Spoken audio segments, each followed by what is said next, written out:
Marc, chapitre 6. Jésus partit de là et se rendit dans sa patrie. Ses disciples le suivirent. Le jour du sabbat, il se mit à enseigner dans la synagogue. Beaucoup de gens l'entendirent. Ils étaient étonnés et disaient: D'où cela lui vient-il? Quelle est cette sagesse qui lui a été donnée? Et comment de tels miracles se font-ils par son intermédiaire? N'est-il pas le charpentier, le fils de Marie, le frère de Jacques, de Josès, de Jude et de Simon? Et ses sœurs ne sont-elles pas ici parmi nous? Et il représentait un obstacle pour eux.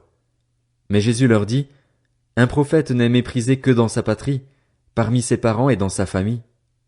Il ne put faire là aucun miracle, si ce n'est qu'il guérit quelques malades en posant les mains sur eux. Et il s'étonnait de leur incrédulité. Jésus parcourait les villages des environs en enseignant. Alors il appela les 12 et commença à les envoyer 2 à 2, et il leur donna autorité sur les esprits impurs. Il leur recommanda de ne rien prendre pour le voyage, sauf un bâton, de n'avoir ni pain, ni sac, ni argent dans la ceinture, de chausser des sandales et de ne pas mettre 2 chemises. Puis il leur dit: Si quelque part vous entrez dans une maison, restez-y jusqu'à votre départ. Et si, dans une ville, les gens ne vous accueillent pas et ne vous écoutent pas, retirez-vous de là et secouez la poussière de vos pieds en témoignage contre eux. Je vous le dis en vérité, le jour du jugement, Sodome et Gomorrhe seront traités moins sévèrement que cette ville-là. Ils partirent et prêchèrent en appelant chacun à changer d'attitude. Ils chassaient beaucoup de démons, appliquaient de l'huile à beaucoup de malades et les guérissaient. Le roi Hérode entendit parler de Jésus, car son nom était devenu célèbre. Il disait: Jean-Baptiste est ressuscité, et c'est pour cela qu'il a le pouvoir de faire des miracles. D'autres disaient: C'est Élie. Et d'autres disaient: C'est un prophète, comme l'un de nos prophètes. Mais Hérode, en apprenant cela, disait: Ce Jean que j'ai fait décapiter, c'est lui, il est ressuscité. En effet, Hérode lui-même avait fait arrêter Jean et l'avait fait enchaîner en prison à cause d'Hérodiade, la femme de son frère Philippe, qu'il avait épousée, car Jean lui disait: Il ne t'est pas permis d'avoir pour femme l'épouse de ton frère.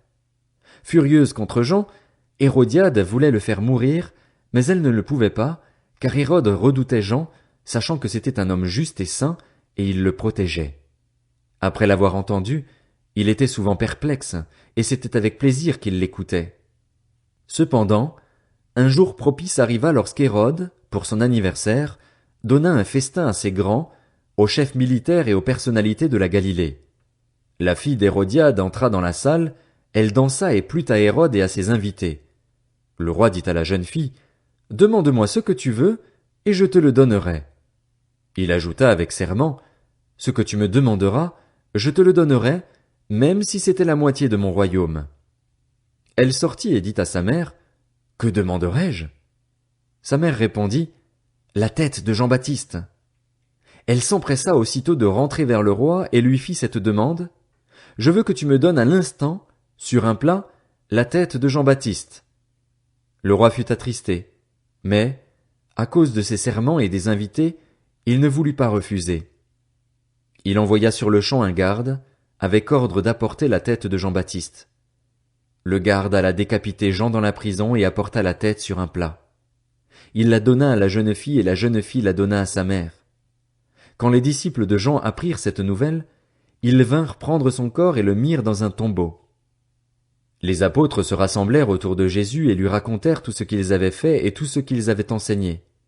Jésus leur dit: Venez à l'écart dans un endroit désert et reposez-vous un peu. En effet, il y avait beaucoup de monde qui allait et venait, et ils n'avaient même pas le temps de manger. Ils partirent donc dans une barque pour aller à l'écart dans un endroit désert. Beaucoup de gens les virent s'en aller et le reconnurent, et de toutes les villes on accourut à pied et on les devança à l'endroit où ils se rendaient. Quand il sortit de la barque, Jésus vit une grande foule et fut rempli de compassion pour eux, parce qu'ils étaient comme des brebis qui n'ont pas de berger, et il se mit à leur enseigner beaucoup de choses. Comme l'heure était déjà bien tardive, ses disciples s'approchèrent de lui et dirent: Cet endroit est désert, et il est déjà tard. Renvoie-les afin qu'ils aillent dans les campagnes et dans les villages des environs pour s'acheter du pain, car ils n'ont rien à manger. Jésus leur répondit: Donnez-leur vous-même à manger. Mais ils lui dirent: Faut-il aller acheter des pains pour 200 pièces d'argent et leur donner à manger? Il leur dit: Combien de pains avez-vous? Allez voir. Ils s'en assurèrent et répondirent, 5, et 2 poissons. Alors il leur ordonna de les faire tous asseoir par groupes sur l'herbe verte. Ils s'assirent par rangées de 100 et de 50.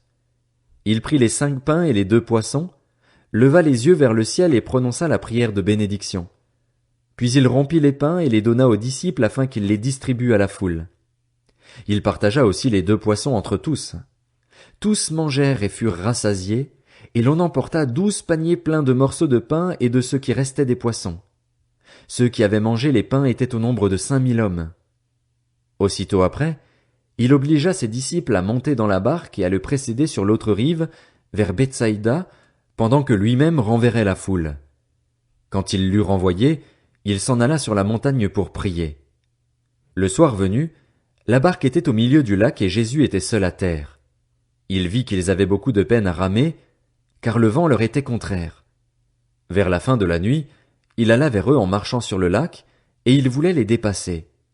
Quand ils le virent marcher sur le lac, ils crurent que c'était un fantôme et ils poussèrent des cris, car ils le voyaient tous et ils étaient affolés. Jésus leur parla aussitôt et leur dit, « Rassurez-vous, c'est moi, n'ayez pas peur. » Puis il monta près d'eux dans la barque, et le vent tomba. Ils étaient en eux-mêmes extrêmement stupéfaits et étonnés, car ils n'avaient pas compris le miracle des pains, parce que leur cœur était endurci.